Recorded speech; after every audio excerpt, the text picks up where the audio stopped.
Sponsored by Brilliant. For the last 9 years, I've been building control systems for rockets. It started out simple, a 3D printed gimbal with some Estes rocket motors. I spent the first year sending rockets in every direction but up.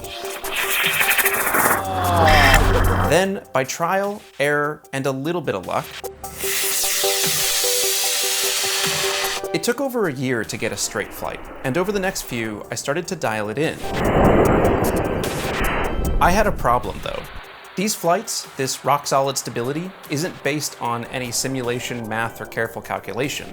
I just took lucky guesses at the sensitivities for the control system, and by flying enough rockets, eventually I got those numbers right.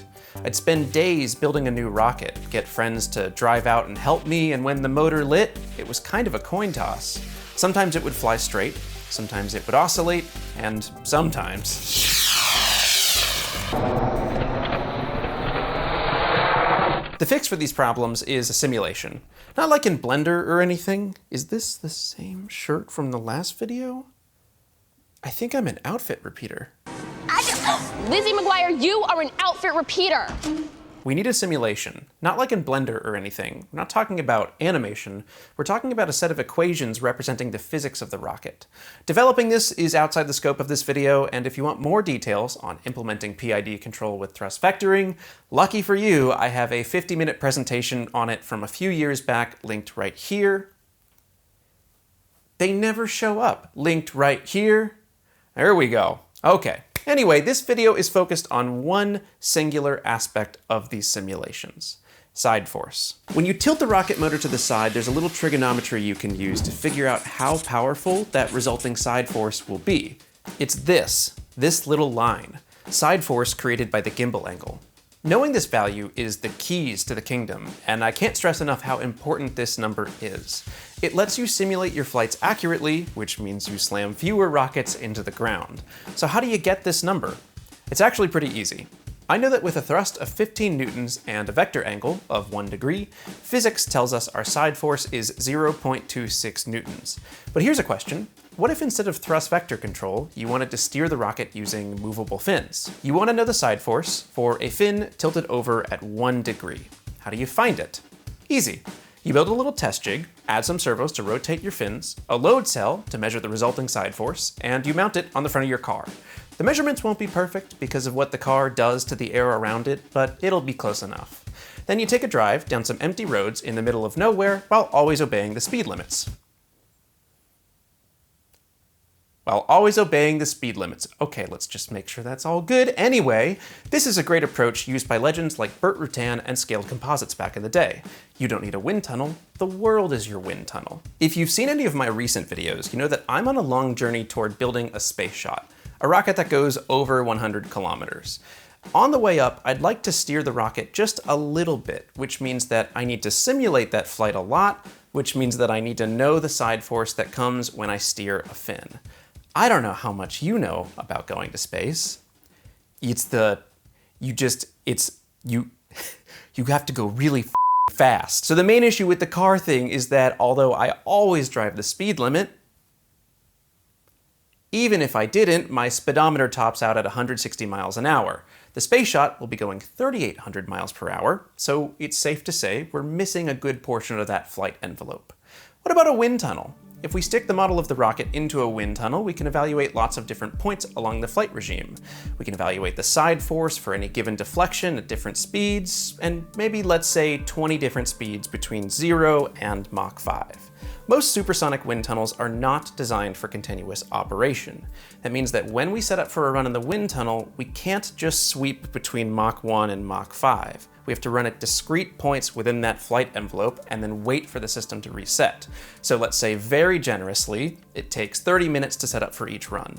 With 20 runs, that is 10 hours of time that we'll need in a supersonic wind tunnel. Wind tunnel rental rates are kind of all over the place, but I'm seeing between $200 and $2,000 per hour. So let's cross our fingers really, really hard and say that it's $200 per hour at 10 hours. That is $2,000 for the day, and honestly, that's a drop in the bucket for the space shot. By the time it's done, this whole program will be tens of thousands of dollars in investment, and it's possible we break 100 if you count logistics and multiple attempts. Hey, I just wanted to clarify some of the stuff about that number. The first is that you can do a cheaper space shot. We're not opting to just get above 100 kilometers. We're trying to loft a very heavy payload over the Kármán line, and ideally up to like 135 kilometers. That's the first thing. The second is that cost gets spread over the course of like 5 to 7 years. So year over year, it's not that much, and that gets supported by things like Patreon, sponsorships, merch, YouTube ad revenue.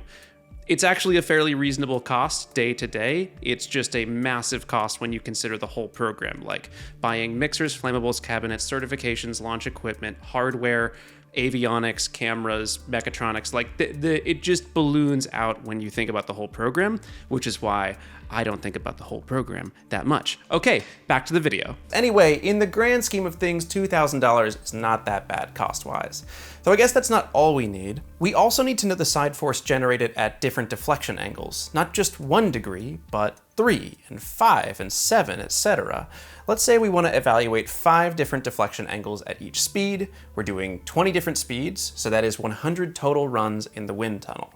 Provided the tests work as desired and take only 30 minutes to reset between runs, we're looking at 50 hours of wind tunnel time at a very hopeful rate of $200 per hour, which will come out to 10 grand.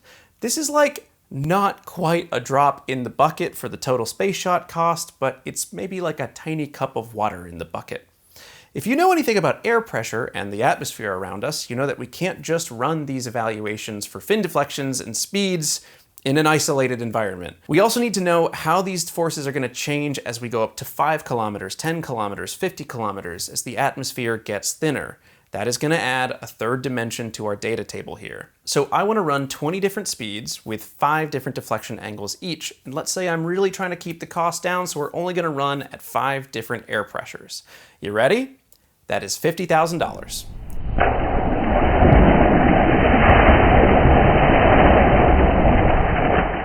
I don't know what your bank account looks like, but that is not a drop in the bucket for me. That's like another bucket in the bucket. Hi, it's me again. Listen, wind tunnels are very nuanced, and there's a lot of generalization that goes into that $50,000 number. In fact, it's almost certainly wrong. I don't know that I could give you a correct number for how much it would cost. That's because sometimes if you know someone who knows someone, you can get wind tunnel access for free. And sometimes they cost $1 million an hour. Sometimes the wind tunnel area is this much for testing. Sometimes it's the size of a room. This stuff is impossible to generalize, so $50,000 is entirely notional based on almost nothing that's real and in the real world. And in just a second, I'm going to tell you why it still kind of doesn't matter, and it's still kind of too expensive. Anyway, back to the video. $50,000 assumes extremely optimistic rental rates, a test setup that works every time, a refresh rate of only 30 minutes, and we haven't even talked about the worst part. I could start getting data from these wind tunnel tests and realize halfway through that my design is flawed. We might need a total redesign at some point. I could go through how bad the cost could get, but I think by now you get the point. Going through a wind tunnel characterization campaign is expensive. If only there were a computer program that could give you perfect data for any flight regime you want at the cost of a slightly higher electricity bill. If only there were a tool where you could hand it a CAD file and it would tell you how the air around it would flow. There isn't. That's not a real thing. That program doesn't exist. It's not real. What we do have is something called CFD, or Computational Fluid Dynamics.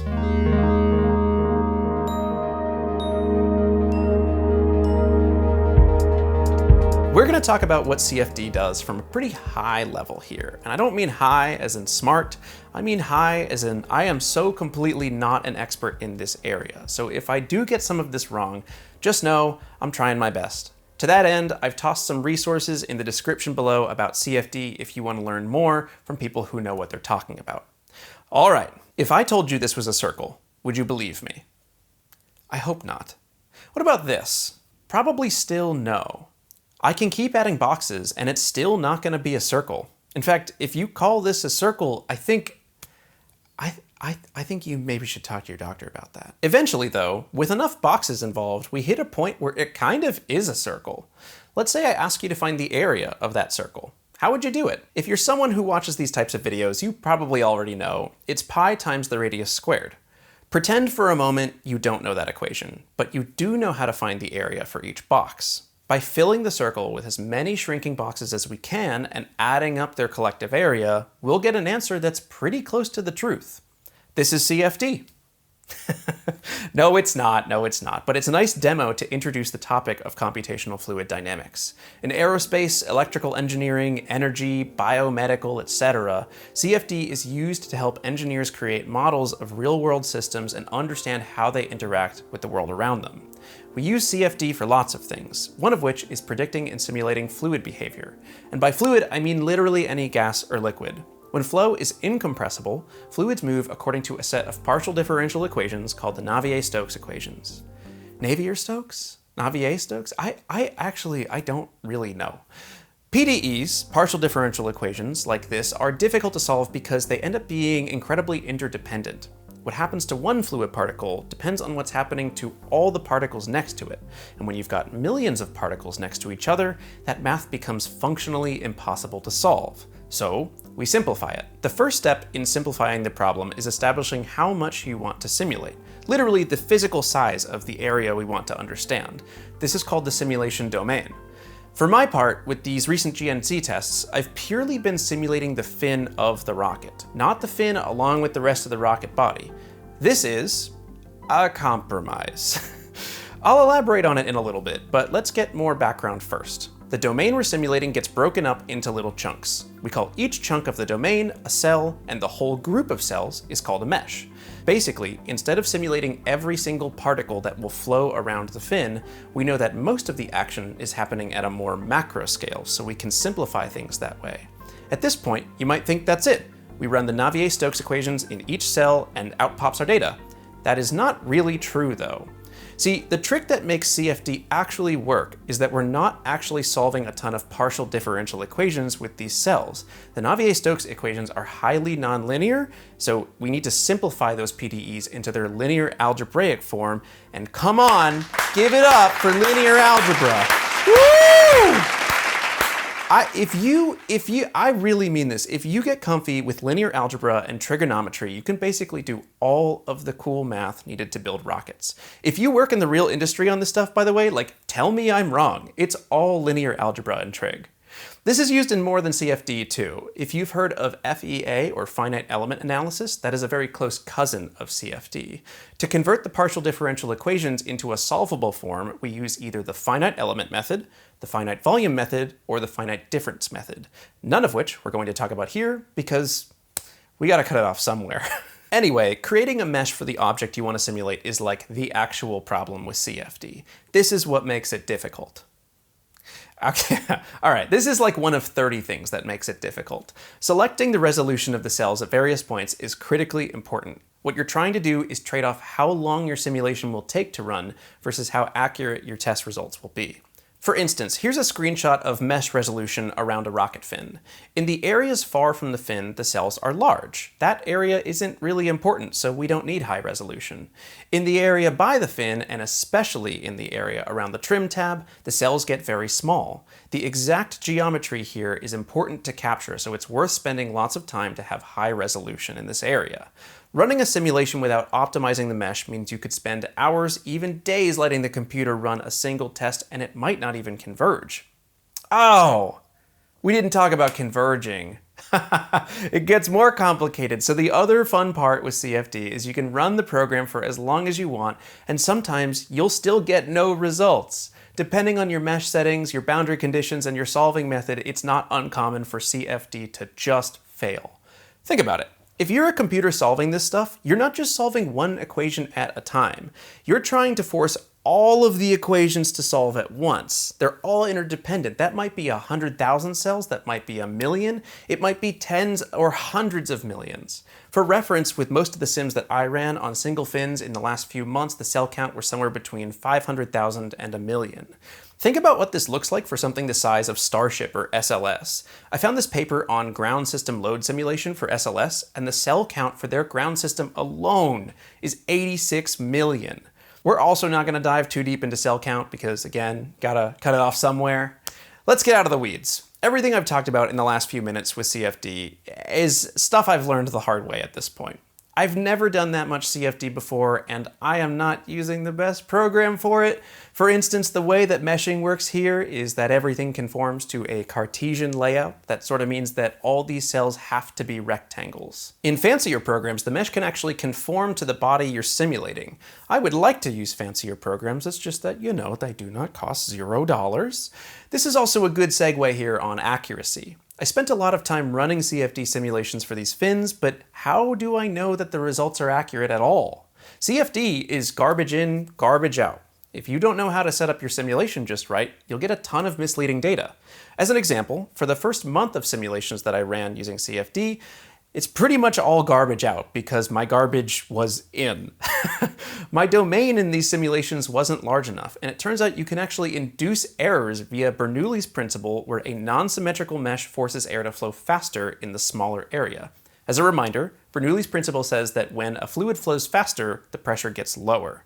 The sides of the domain are boundary conditions, which means that in these simulations, air can't expand past them. They can't move outside.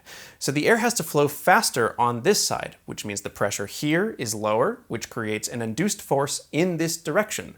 So in this screenshot, a tab deflection to the right actually resulted in a simulation force in the wrong direction. For those first few weeks, I was feeding garbage into the simulation. It was gobbling it up and spitting garbage out. For low speeds, in the past I've used that car driving open-air wind tunnel method to validate CFD results. I found that in general, while my results in CFD were consistently higher, they were certainly in the ballpark enough to be used in a robust control system. For speeds faster than I can legally or physically drive, I actually worked with a few friends who had access to higher-end CFD packages to figure out how good my results were. We ran a few test cases with multiple programs, multiple users, meshes, and solvers, and my results aren't that far off.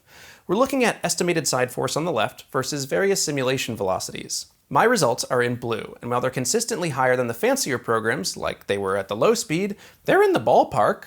They're in the outfield. Their backs are like up against the wall, but they're on the field. These results are good enough for a well-designed control system, and we should have the margin to tolerate some error here. I mean, they literally also were good enough. If you didn't see the last video I posted, you should check it out, but that control system was, as the youths say, locked in. Using CFD, I generated a lot of data, and I really mean a lot. Thank goodness for the option to batch run simulations, because I was entirely uninterested in babysitting the laptop for hours on end. I populated a spreadsheet full of data representing side force at various fin deflection angles, speeds, air pressures, etc. to get a good idea of the flight envelope with these little trim tabs. Using Onshape, I also built a mock-up of the rest of the vehicle so we could evaluate how close the solo fin simulations were to the rest of the vehicle model. The shape is just a rough approximation here, but I did want to point out something interesting, which is the dual camera bumps on the side. This is because while I'm running roll control tests, any asymmetries will steadily pitch the vehicle over harder and harder as long as the vehicle isn't rolling, which is not an issue on rockets that spin a bunch. By adding a false camera bump opposite the real camera bump, we reduce the likelihood of that. Not only did I mock up the single fin option, I also quadrupled the fin tabs to see if we could get some pitch and yaw control on the next flight. Then I ran all of that through some extremely long CFD simulations to compare the full body versus pure fin simulations. The results were pretty good. Generally, I found that things were within about 30% with consistently higher variation close to the transonic region, so that all makes sense. We are going to do a video on the transonic region, by the way. Take a deep breath with me. We're done with CFD. You made it through. Congratulations. I want to really quick remind you of what we're doing here. Remember in the beginning of the video, we were looking for the side force from the TVC mount, right? We used the thrust multiplied by the sine of the gimbal angle, and that's our side force. Every point in flight, that's the side force. It's one step. All of that CFD, all those hours crunching numbers, the cross-program validation, the cell density stuff, the boundary layers, that is what you need in order to figure out the side force from these fin tabs. So now the question is, how do you implement all of that stuff into a control system? Okay, I am going to pause the video here. I want to talk about the elephant in the room. The name of the elephant is ITAR. Actually, there are a few elephants: ITAR, the USML, MTCR, and like kind of a little bit the FAA, but it's mostly those first three. We're going to lump them all together and say that these government regulations are about trying to prevent the export of dangerous technology from the United States. The regulations cover quite a lot, but they're usually concerned with the shipping of missiles, rockets, explosives, and basically all manner of weapons out of the country. They don't just cover physical objects, though. They also cover technology. If you are not a US citizen and I email you a CAD model and build instructions for a ballistic missile, I get an all expenses paid free vacation for the next 10 to 20 years in federal prison. And also it's not free, it costs me multiple millions of dollars in fines. So here's a question. I'm steering a rocket. I want to steer it while it's supersonic. Where is the line? Is it ITAR? Specifically, I'm not talking about whether I steer the rocket or not. That is a different question. I'm saying that if I show up on YouTube and I tell you every single step you need to take to build a guided missile, I'm going to be in trouble. And not to get too political about it, there are downsides for sure, but like on the whole, I think that's a good regulation to have. Even if I wanted to make a supersonic rocket steering tutorial, I think it's probably for the best that I'm discouraged from doing that. For years now, I have tried to strike the balance by never publishing any of the data that I consider to be sensitive or that I haven't already found online or in textbooks. And by the way, where is that book? Hold on. All right, here we go. Tactical and Strategic Missile Guidance. This is not some willy-nilly book. There's a bunch of stuff in here that is crazy to me. You have flowcharts, you have control system design. Look, here's a Monte Carlo engagement simulation to test optimal guidance. That's a bunch of Fortran code. That's runnable. You can do stuff with that. Digital fading memory noise filters in the homing loop. There's a whole bunch of stuff on here in the homing loop. And if you're like, whoa, Joe, how did you get your hands on a book that talks about booster simulation and homing loops and filtering and all that stuff? This is AIAA. You can buy this right now. You can probably find it for free too. Look, I am not saying that everything that gets published like this is above board. I'm not saying that if this ever went to court, I'm gonna put this down. I'm not saying that if that stuff ever went to court, it wouldn't cause some problems. And that is actually kind of the point. That's how ITAR works. It's not so much that there are very specific limits that you hit and then you get in trouble. There's no line in the USML that says Joe Barnard can't publish a YouTube video about sub and supersonic steering algorithms for rockets. That would be weird for a couple of reasons. It's that intentional gray area that's there to convince you to stay away from it. And again, I kind of think it's a good thing. Like, this channel, I want it to be a resource. I want someone who's trying to do rocketry to watch these videos and learn things that help them. And I do kind of want to tell you all the details of the steering algorithms and how to build a guidance system around them. You know what I also want to do? I want to like grow up and have kids and watch them grow up. I want to like spend time with my parents and have a normal life. I think that sharing most of the stuff I do would probably not actually cause a problem here. What I'm talking about is that I'm unwilling to accept a 5% chance that it would. In fact, I've already been doing this for a while. It's just not super explicit. When I say I am making these videos as a resource, they are not a tutorial. This is not a tutorial. These videos are not a tutorial. This is not a tutorial, and by watching this, you do not know all the things you need to know. Part of why I say that is there's stuff, especially in the solid propellant videos, that gets no mention. I intentionally leave a decent amount out. The things you find in those videos, those things are online, above board, in other places. Actually, in a lot of research papers too, there is crazy stuff that just shows up in research papers. My goodness. Look, the long and short of it is this. I don't have any secrets from Boeing or Raytheon or Lockheed Martin, but I'm not willing to chance it with some of the stuff that I've been able to figure out on my own. I hope you'll forgive me for not sharing that part of the process, but I also want to make it clear I'm a real person and I'm uncomfortable with having that level of risk to having a happy life, even if it's 5% or 1%. I don't think ITAR would be a problem, and I don't want to find out. Anyway, got a little deep on that one. Let's end it on a fun note. Want to see some cool footage? Y plus, Y minus, Z plus, Z minus. This is the third flight of EB Debris with an updated roll program and an attempt at a pitch and yaw program. And for the first time, I got the GoPros to work in flight. Whoops, that's the first flight, sorry. I really want to show you the difference that we're comparing to with quality on these new cameras.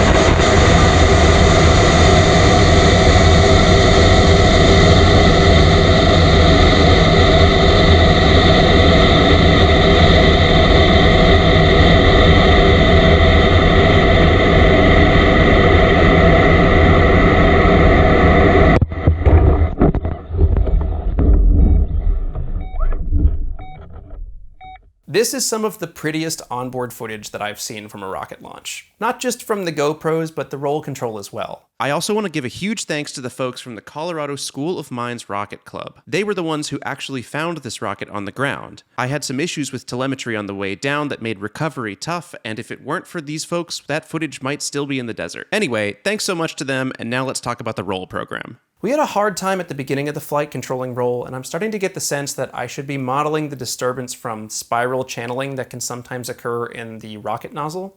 I actually ran into this problem before, too, with some of the old Echo landing tests. During the burn, the exhaust coming through the nozzle at a slight angle can cause mild roll torques. The pitch and yaw control on this flight did not work. Not even a little bit. You literally cannot tell that all 4 fins are trying to pitch the rocket over. Honestly, it's fine. I put in basically no effort on the pitch and yaw modeling side. I kind of figured that because the trim tabs were this small, it would result in no real control, and indeed, it resulted in no real control. We're going to talk more about this flight, but for now, I have a question for you. What do you want to see next? Simplex V2 recently fired, and I've got a couple of videos to make about it, or we could talk more about rocket cameras or something else. Let me know. But for now, I want to thank the sponsor for today's video, which is Brilliant. I've worked with Brilliant a bunch of times before as a sponsor, and I'm probably going to keep doing it because I really love what they do.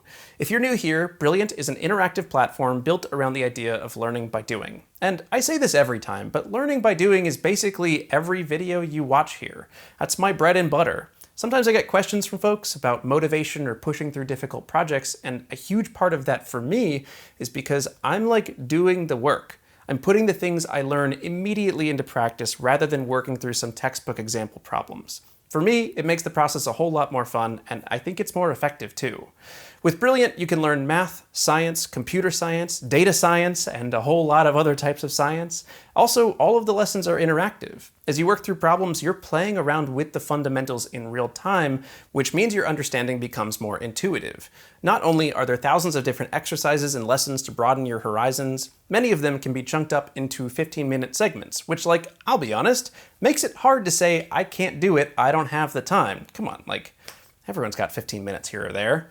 You should give Brilliant a shot, and you can do that for free for the first 30 days by going to brilliant.org/BPS.space or clicking the link in the description. And the first 200 people to do that will additionally get 20% off an annual premium subscription to Brilliant. Thank you so much to Brilliant for sponsoring this video. Thanks to you for watching, and my name is Joe Barnard. May your skies be blue and your winds be low.